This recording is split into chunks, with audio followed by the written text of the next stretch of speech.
مبارک، لیکن صرف کعبہ شریف کو دیکھ کے واپس آ جاؤ تو ثواب ہوگا لیکن درجہ نہیں ہوگا، طہارت نہیں ہوگی، باطنی صفائی نہیں ہوگی۔ پھر یہ بھی سنو برادران اسلام، ایک ہے نجاست، ایک نجس ہے اور ایک رجس ہے۔ نجاست ظاہری پلیتی کو کہتے ہیں، بولو برات یہ وہ چیزیں جتنی بھی ہیں، ظاہری نجاست، ناپاکی پلیتی جو ہے اس کو نجاست کہتے ہیں، اور جو معنوی نجاست ہے اس کو رجس کہتے ہیں۔ جو معنوی دل کے اندر ہے اور باطن کے اندر پلیتی ہے، جو باطن کے اندر پلیتی ہے اس کو کیا کہتے ہیں؟ رجس کہتے ہیں۔ ایک زمانہ تھا، وقت تھوڑا ہوتا ہے میں بات کر ہی دوں، ہمارے اندر مسلمانوں میں یہ جھگڑے اختلافات تو بہت زمانے سے چلے آ رہے ہیں، یہ فطرہ ہے۔ ایک زمانہ تھا کہ میں جب ایران میں نیا گیا تو وہاں ایک پورا گروہ تھا جو اس وقت میرے ہاتھ پر بیعت کر چکے ہیں۔ ایک گروہ تھا جو شراب کو حلال سمجھ کے پیتے تھے، اور کہا قرآن مجید میں کوئی ثابت نہیں کہ شراب حرام ہے، یہ مولویوں نے بنا لیا ہے لہذا۔ اور حضور پر نور صلی اللہ علیہ وسلم نے فرمایا میری امت میں سے ایک گروہ ہوگا جو حرام چیزوں کو حلال سمجھ کے پیے، اور وہ کہنے لگے ہم حدیث کو نہیں مانتے، ہمیں قرآن مجید پڑھ کے سنا۔ تو سنیے، شرک جو ہے رجس ہے، کفر جو ہے رجس ہے، نفاق، شقاق، معصیت، اللہ اس کے رسول کے ساتھ دشمنی رکھنی، حضور پر نور صلی اللہ علیہ وسلم کے ساتھ، آپ کی اہل بیت پاک کے ساتھ، آپ کی امت کے اولیاءوں کے ساتھ بغض رکھنا، یہ رجس ہے۔ شرک سے شروع کرو۔ قرآن مجید ناطق ہے، میں ساری آیتیں نہیں پڑھ سکوں گا، قرآن مجید میں ثابت ہے کہ شرک کو رجس کہا گیا ہے، اور مشرکین کو بھی رجس کہا گیا ہے۔ قرآن مجید میں ہے انما المشرکون رجس، مشرکین رجس ہے، بات پلیت ہے، پلیت، ان کو کعبہ شریف میں نہ داخل ہونے دے۔ اب حد مقرر ہے، حد مقرر ہے، حرم مکہ کی بھی اور حرم مدینہ منورہ کی بھی، اور وہاں لکھا ہوا ہے کہ غیر مسلم کا دخول یہاں سے ممنوع ہے، لیکن وہ جا رہے ہیں طریقوں سے۔ ہاں جی، کفر کے طریقے ہیں بہت، شرک کے کئی طریقے ہیں۔ ہمارے اندر جو منافق ہیں ان کے ساتھ بیل جول کر کے وہ داخل ہوئے ہیں، اس لیے ہم پر عذاب آ رہے ہیں، یاد رکھو۔ ہم نے سنا ہے کانوں سے مدینہ شریف میں کہ جس وقت آگ لگتی ہے اچانک مکہ شریف یا مدینہ منورہ میرے سامنے آگے لگی ہے، بے شمار مکانات جلے ہیں، تو سمجھ لو کہ کوئی غیر مسلم کسی کے ساتھ ساتھ بات کر کے حرم مکہ میں حرم مدینہ شریف میں داخل ہو گیا ہے۔ اللہ تعالیٰ ان کے شر سے بچائے، وہ نہیں داخل ہو سکتے انشاءاللہ، نہیں داخل ہوں گے، لیکن کلمے کا واسطہ دے کر، قرآن مجید کا واسطہ دے کے، اسلام کا واسطہ دے کے وہ ظاہری طور پر وہ بھی نماز شروع کر دیں گے، اندر سے کافر ہوں گے۔ لیکن مشرک کون ہے؟ مشرک رجس ہے، اور شرک بھی رجس ہے۔ سمجھ آ گئی؟ قرآن مجید سے ثابت کریں گے کہ شراب کیا ہے، شراب پینا، بدکاری کرنا، یہ کیا چیز ہے۔ انما الخمر والمیسر، انما الخمر والمیسر، قرآن مجید ہے۔ سنو کہ یہ شراب پینا اور یہ جوا کھیلنا رجس من عمل الشیطان، یہ رجس ہے، یہ شرک کے برابر ہے اور شیطانی عمل ہے۔ تو الحمدللہ توبہ نصیب ہوئی اکثر کو، جن کو نہیں، ان کے زبانیں تو بند ہوگی۔ قرآن مجید اور بھی آیات بینات تھی، میں اس سے عرض کر۔ اور رجس کیا ہے؟ بت پرستی ہے، بت پرستی کو بھی رجس کہا گیا ہے۔ تو قرآن مجید ناطق ہے، قرآن مجید میں اشارہ پایا جاتا ہے، حکم ہوتا ہے کہ تم اللہ تعالیٰ کی یادگاروں کی حاضری دو۔ لہذا عرفات کا میدان یہ اللہ کی شاعر اللہ میں سے ہے، اللہ کی یادگار ہے، اللہ تعالیٰ کی نشانی ہے، کیونکہ 24,000 پیغمبر وہاں گئے، اور اللہ کی قدرت، وہاں ایک وادی ہے، اسی وادی کو پھیلا دیا جائے گا، چوڑا لمبا کیا جائے گا، وہی میدان حشر ہے، عرفات کے میدان میں۔ اور عرفات اس لیے کہتے ہیں کہ آدم علیہ السلام کی وہاں توبہ قبول ہوئی تھی۔ آدم علیہ السلام 300 سال وہاں روتے رہے۔ وہ جو جبل رحمت آپ لوگ جن کو حاضری نصیب نہیں، تو آپ لوگ ٹی وی وغیرہ دیکھتے ہوں گے، تو ایک ہجوم ہوتا ہے حجاج کرام کا ایک پہاڑی مبارک اوپر، وہ مبارک پہاڑی جبل رحمت کے نام سے مشہور ہے۔ جبل رحمت کیوں ہے جی؟ پہلے نہیں تھی، میرے مالک و مولا رحمت اللہ علیہ صلی اللہ علیہ وسلم کی وجہ سے جب رحمت پڑی، آپ صلی اللہ علیہ وسلم نے وہاں کھڑے ہو کر، اس پہاڑی کی چوٹی پر کھڑے ہو کر، وہاں ایک مٹی بنی ہوئی ہے جہاں آپ نے قیام فرمایا، کھڑے ہو کر کعبہ شریف کا منہ کر کے اپنی امت کے لیے، اولین آخرین کے لیے دعا فرمائی تھی، اور اللہ تعالیٰ نے دعا قبول کی فرمائی تھی، اور اسی میں سب کچھ مل گیا تھا، سب کچھ پہلے بھی مل چکا تھا، عرفات کے میدان میں بھی نصیب ہو چکا تھا، لیکن ایک دعا وہاں قبول نہیں ہوئی، کہ رب نے اپنی شان دکھائی۔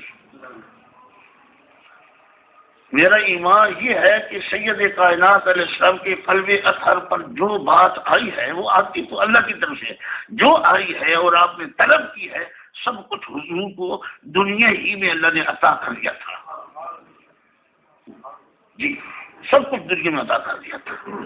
اور ایک میں گزشتہ جمعہ پر بھی عرض کیا تھا، ایک گروہ ہے علماء کا گروہ ہے جو بھی ہے، ان کا یہ عقیدہ ہے کہ حضور پر نور صلی اللہ علیہ وسلم کو فلاں چیز کا علم نہیں دیا گیا، انہی میں سے پھر کھڑے ہو گئے، انہوں نے کہا نہیں، سید کائنات علیہ السلام اس وقت تک اس دنیا سے رخصت نہیں ہوئے جب تک کہ ساری چیزوں کا علم آپ کو نہیں ہو گیا تھا، سب کچھ مل چکا تھا۔ مگر یہ بھی سنو کہ ہمارے عاشق عارف تو بہت آگے ہیں،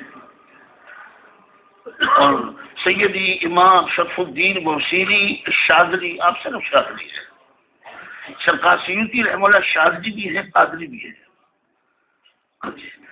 اور امام ابن تیمیہ بھی قادری ہے، قادری صوفی ہے۔ ہمیں جمود نہیں ہونا چاہیے، میں بھی ساری زندگی جمود میں گزارتی، سنی سنائی ادھر ادھر کی کتابیں، لیکن یہ میرے پاس ثبوت آ چکا ہے، جو مصر سے میں چھپی ہے کتابیں، مصر کے اور شام کے مشائخ نے ثابت کر دیا ہے، اور 2 واسطوں سے حضور غوث پاک کی مرید ہیں، 2 واسطوں سے، ہاں جی، امام ابن قدامۃ المقدسی اور ایک اور بزرگ ہیں، ان کے 2 واسطوں سے یہ ان کے مرید ہیں، لیکن بہرحال قادری صوفی اور سرکار غوث پاک کو پکارتے چلے گئے۔ اس طرح سے سیدی خواجہ ضیاء الدین قادری رحمۃ اللہ فرماتے تھے کہ یہ بات ہم کو کوئی بتا دے تو ہم کہتے ہیں وہ کود کر وہ جنت میں داخل ہو گئے، کود گئے، یہ قدرت کی بات ہے۔ بہرحال اللہ پاک اپنی رحمت اور کرم فرمائے، سید کائنات فخر موجودات صلی اللہ علیہ وسلم کی محبت تعظیم عطا کرے۔ فرماتے امام شرف الدین بوصیری ومن علوم کا علم اللوح والقلم، یہ علوم جو دنیا کی ہے ابتدائے آفرینش سے لے کر انتہائی آفرینش تک سمجھو۔ اب تو سائنس کہاں پہنچ گئی، کیا کچھ دکھا رہے ہیں تم کو، بہت کچھ دکھا رہے ہوں، بہت کچھ دکھائیں گے، سب مٹ جائیں گے، ہاں آنن فونن بہت کچھ دکھا رہے ہیں، لیکن اس کا تعلق عقل دماغ کے ساتھ ہے، ایمان کے ساتھ نہیں ہے۔ آپ کو معلوم ہے کہ ایٹم تیار کرنے والے سارے مسلمان تو نہیں، یہود و نصارہ ہیں، انہوں نے ایٹم تیار کیا ہے، ان کا دماغ ہے، عقل ہے، مگر عقل بھی وہ نہیں جس کے اندر نور ہوتا ہے، وہ دماغ کے ساتھ جو متعلق عقل ہے وہ ہے۔ ایک عقل وہ ہے جس کا تعلق سرکاری مدینہ کے ساتھ ہے، اس کے اندر نور ہے، اس لیے فرماتے کاملین کی جو بھی کبیرہ گناہ کرتا ہے اس کا عقل نہیں رہتا، عقل زائل ہوتا ہے، یعنی وہ عقل نور والا عقل اس کا ختم ہو جاتا ہے، وہ گناہ میں مبتلا ہو جاتا ہے۔ تو آپ سوچیں یہود و نصارہ کون سے گناہ نہ کرتے ہوں گے، ہندو سکھ کون سے گناہ نہ کرتے ہوں گے، سب کچھ گناہ کرتے ہیں، لہذا ان کے پاس عقل نور والا نہیں ہے جو دماغ کے ساتھ تعلق رکھتا ہے، جس طرح کہ شعور جانوروں کو بھی شعور ہے، چھوٹے بچے کو بھی شعور ہوتا ہے، ہاں، لیکن عقل ایمان والے کو ملتا ہے جس کے اندر نور ہے سید المرسلین صلی اللہ علیہ وسلم کا۔ اس لیے فرمایا گیا یہ بھی کہ فلاں عالم صاحب کے پاس 9 حصے علم تھا، 1 حصہ عقل تھی۔ اگر اس کے پاس 9 حصے عقل ہوتی، 1 حصہ علم ہوتا ہے تو کبھی گمراہ نہ ہوتا۔ یہ بھی باتیں بزرگوں نے کی ہے، تو میں اشارہ کر رہا ہوں، یہ سمجھو یہ حقیقت ہے۔ یہ ابتدائی آفرینش سے لے کر انتہائی آفرینش تک اس کو کہتی ہیں تکوینات مکونات، یہ عالم کائنات ہے اور اس کا تعلق دنیا کے ساتھ۔ یہ میرے مالک و مولا سید المرسلین رحمت اللہ عالمین فداہ روحی و ظاہری و باطنی صلی اللہ علیہ وسلم کے علوم کا ایک تھوڑا سا حصہ ہے، ایک حصہ ہے آپ کے علوم غیبیہ کا۔ علوم غیبیہ تو آخرت میں ہوں گے، اور آخرت میں انشاءاللہ ہم سورہ یاسین سے بھی پڑھیں گے، سورہ طٰہٰ بھی پڑھیں گے۔ سورہ طٰہٰ اور سورہ یاسین قبر میں اولیاء پڑھیں گے، آخرت میں بھی پڑھیں گے، پورا قرآن مجید پڑھیں گے، یہ خصوصی طور پر پڑھیں گے۔ ہاں، کمال ہے، اس کے اندر عجیب نور ہے۔ میرا ایک عاشق دوست ہے مدینہ منورہ، اس نے سورہ طٰہٰ کو خوب پڑھا ہے، چلہ کہہ دیا ہے، سینکڑوں بار، ایک دن میں سینکڑوں بار، اور 40 دن تک پڑھتے رہے۔ وہ میرا دوست ہے جی، وہ میرے ساتھ رہتا ہے، میں ان کے ساتھ رہتا ہوں۔ 40 سال ان کو ہو گئے، عمر ان کی 80 برس ہو چکی ہے اس وقت۔ بڑے بڑے پیر وہاں ان کے پاس بیٹھے ہوتے ہیں، پورے پاکستان کے پیر بیٹھے ہوتے ہیں ان کے پاس۔ اللہ کروڑوں رحمتیں کرے مدینہ شریف میں رہنے والوں پر جو اس وقت موجود ہے، جو دنیا سے رخصت ہو گئے، سب کے اوپر اللہ کی رحمت، اللہ کے انوار و تجلیات کی بارش ہو۔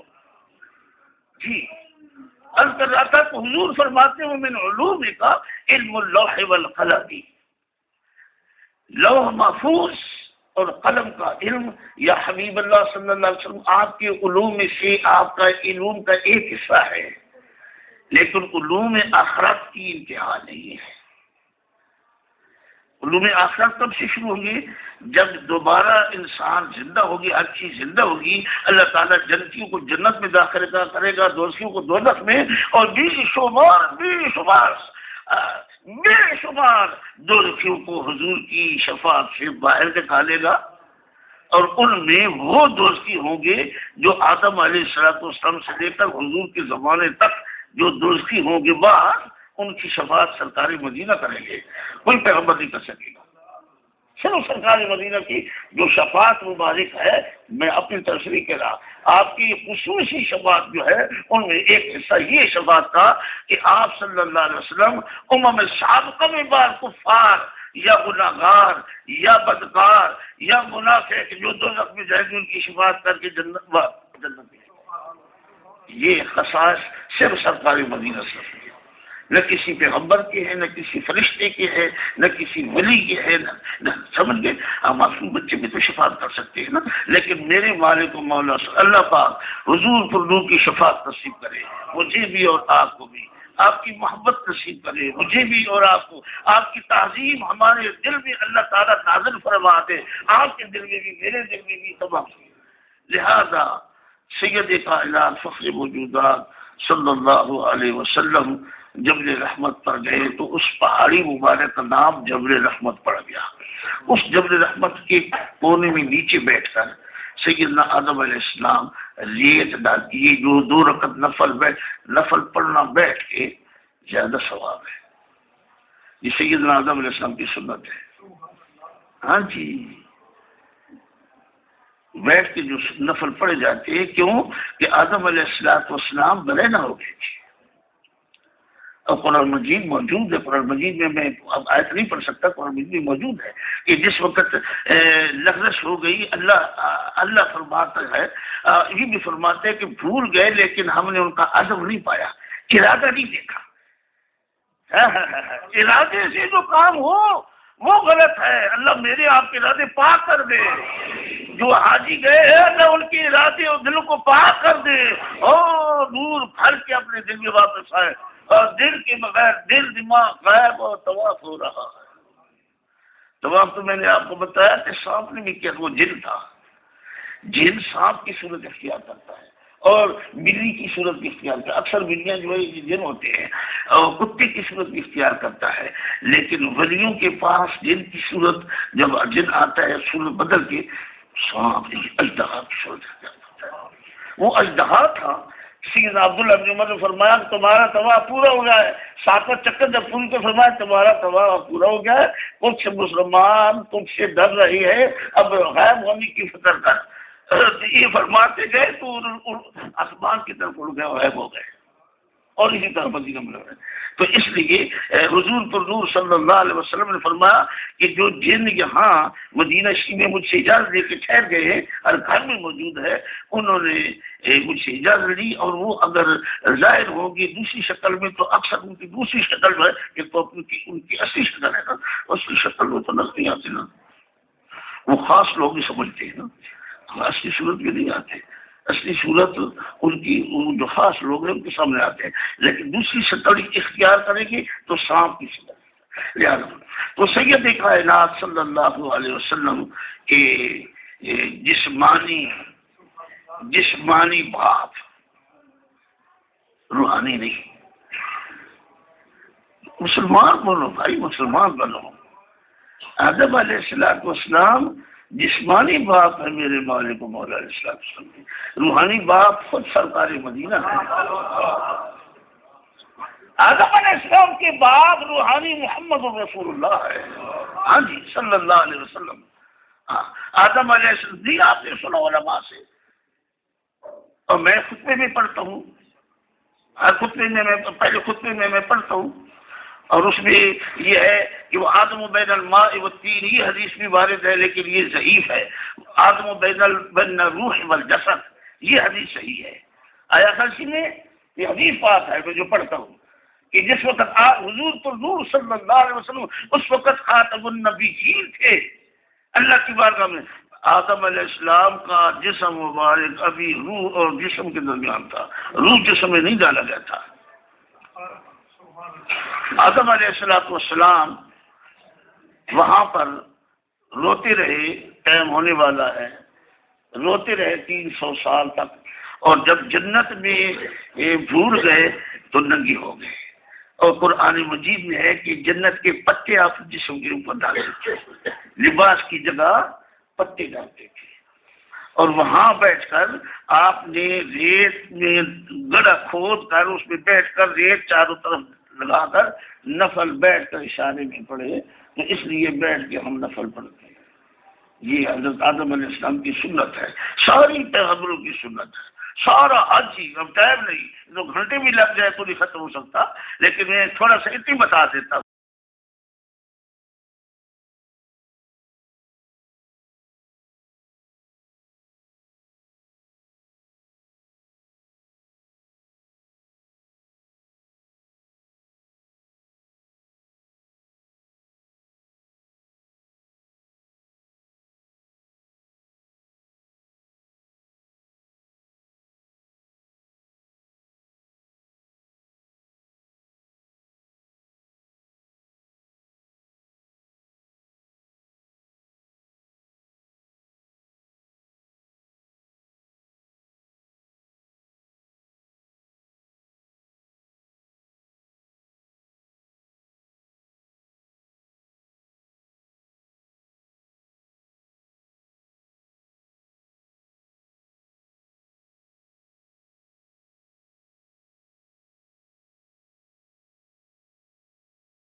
نہیں ختم ہو سکتا، لیکن میں تھوڑا سا اتنی بتا دیتا ہوں کہ آدم علیہ السلام جب روئے وہاں پر اور توبہ قبول ہوئی تو اللہ کریم جل مجدہ نے وعدہ فرمایا، آدم علیہ السلام نے درخواست کی، فرمایا جو بھی آپ کی اولاد میں یہاں پر اس دن آئے گا، یہ کون سا دن تھا؟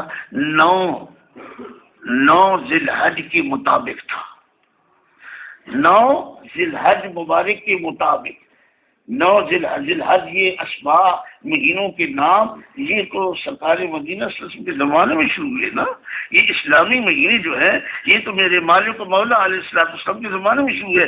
یعنی 9 ذی الحج مبارک کے مطابق وہ دن تھا. فرمایا آج کے دن آپ کی اولاد میں جو بھی آئے گا پیارے آدم میں اس کی بخشش کر دوں گا. یہ حج کا حکمت ہے. آدم علیہ السلام کے دل میں جبریل السلام، یہ حدیث میں بہت لمبا چوڑا ہے. آدم علیہ السلام کے دل میں اللہ تعالیٰ نے جبریل السلام کے طفیل القاء فرمایا، پھول گئے تھے، القاء فرمایا کہ آپ کی توبہ قبول ہو سکتی ہے اگر ان کو اگر آپ وسیلہ ٹھہرائے. تو فوراً جب تو اللہ تعالیٰ میرے آپ کے دل میں بھی اتارے بھائی وہاں بہت دور ہے، بہت دور ہے. ہمارا یہ جسم نماز پڑھتا ہے، رکوع سجود جسم کے ساتھ کرتے ہیں. کاش کہ ہمارا دل بھی چھپ جائے. اللہ دل ہمارے دل کو پاک کرے. عرض کر رہا ہوں قرآن مجید فرما رہا ہے تعظیم کا تعلق تقوی کا تعلق دل کے ساتھ ہے. ہمارے دل غافل ہے، دنیا میں ڈوبے ہوئے ہیں. یہ غفلت ختم ہو جائے تو نور پیدا ہو سکتا ہے. اور اللہ کریم جل مجدہ نے نور تجلی ڈالی دل کے اندر، فوراً چونک اٹھے. میں جب اللہ نے میرے قالب بشریت میں روح مبارک پھونکی تھی، میں نے سر اٹھایا تھا تو اللہ تعالیٰ کے عرش کے جو پائے تھے ان میں لا الہ الا اللہ محمد رسول اللہ پڑھ لکھا ہوا تھا. اور لا الہ الا اللہ تو اللہ کی تعریف، محمد رسول اللہ صلی اللہ علیہ وسلم. فوراً فرما اللہم بحق محمد صلی اللہ علیہ وسلم، اے اللہ محمد الرسول اللہ کے طفیل میری مغفرت فرما دے، میری توبہ قبول فرما دے. تو اللہ کریم جل مجدہ نے فرمایا کہ یہ محمد الرسول اللہ صلی اللہ علیہ وسلم کون ہے؟ سارا کچھ پتہ ہے، تجھے کیسے پتہ چلا کون ہے؟ فرمایا میرے پروردگار جس وقت میرے جسم میں آپ نے روح ڈالی تھی، اپنا نور ڈالا تھا اپنی قدرت کاملہ سے. دیکھو جس کے اندر روح ڈالا جائے اور روح نکال دیا جائے، نور ڈالا جائے نور نکال دیا جائے تو وہ بھی پھسل سکتا ہے. کیوں بھول گئے؟ اس لیے کہ وہ نور نکال دیا تھا اللہ نے. نور کی موجودگی میں کبھی نہیں بھول سکتا. یاد رکھو میں فقیر ہوں، فقر کی دیر سے بتا رہا ہوں. جس کے دل کے اندر نور اور رب کی رحمت موجود ہو وہ کبھی نہیں بھول سکتا. یہ اللہ کی اپنی قدرت ہے. کوئی بدکاری نہیں کر سکتا جب تک اس سے نور نہ نکل جائے. کوئی قتل نہیں کر سکتا جب تک اس کے دل سے نور نکال نہ دیا جائے. کوئی شراب نہیں پی سکتا جب تک اس کے دل سے نور نہ نکال دیا. پھر دوبارہ واپس آ جاتا ہے، دوبارہ لوٹایا گیا. تو فرمایا میں نے دیکھا کہ اے اللہ تیرے عرش معلیٰ پر اور عرش معلیٰ کے ستونوں پر لا الہ الا اللہ محمد الرسول اللہ صلی اللہ علیہ وسلم تھا. صدقت یا آدم، اے آدم تو نے سچ کہا ہے. اگر میرا یہ پیارا نہ ہوتا تو میں آپ کو پیدا بھی نہ کرتا. اگر یہ نہ ہوتے تو میں تمہاری توبہ بھی قبول نہ کرتا. لیجیے میں نے تمہاری توبہ قبول کر لی ہے اور تیرے ہر اس بچے کی توبہ قبول کروں گا جو دل کے ساتھ یہاں آئے گا. یہ حج اس وقت سے شروع ہوا ہے، لیکن حج کا کوئی تمہید ہے، دیباچہ ہے، مقدمہ ہے. ہاں، اور مقدمے کے ساتھ پھر آپ کی پوری ایک کتاب ہے، وہ ساری جو پڑھو تو پتہ چلے گا کہ یہ قدم قدم پر اللہ تعالیٰ نے جو حج مقرر کیا ہے، یہ احکام مقرر کیے، مناسک مقرر کیے. یہ اللہ تعالیٰ کے بندے جہاں جہاں پہنچے، کھڑے ہوئے، بیٹھے، پڑھا، اس کو حج میں شمار کر دیا ہے. اس لیے اللہ کریم جل مجدہ نے فرمایا وَمَن يُعَظِّمْ شَعَائِرَ اللَّهِ فَإِنَّهَا مِن تَقْوَى الْقُلُوبِ. وقت اوپر ہو گیا ہے، اللہ تعالیٰ قبول فرمایا آپ کی سماعت کو. اور اللہ پاک اس دنوں میں یہ دن بڑے مبارک ہیں. یہ اعوذ باللہ من الشیطان الرجیم بسم اللہ الرحمن الرحیم والفجر وليال العشر. قسم ہے فجر کے وقت کی، جس فجر کے وقت حضور کی ولادت پاک ہوئی تھی. آپ صلی اللہ علیہ وسلم فجر اولا کے وقت پیدا ہوئے. والفجر، قسم ہے اس فجر کی جس فجر مبارک کی آپ کی تولد مبارک، آپ کا نور مبارک طلوع ہوا. اور قسم ہے 10 راتوں کی، وہ 10 راتیں یہ ہے ذی الحجہ کی. یہ بڑے مبارک دن ہیں، رات دن اللہ اللہ کرو، لا الہ الا پڑھو، ذکر کرو، اور آخری دنوں میں نو ذی الحجہ کو انشاءاللہ آپ تکبیرات بھی پڑھیں گے، تعلیمات بھی پڑھیں گے. یہ کس کی دخل اتارے گی، کس کی سنت ہے؟ ابراہیم علیہ السلام کی سنت ہے، اور حجاج کے ساتھ آپ شامل ہو جائیں گے. اللہ دین دنیا آخرت کرے، میری بھی اور آپ کی بھی. وآخر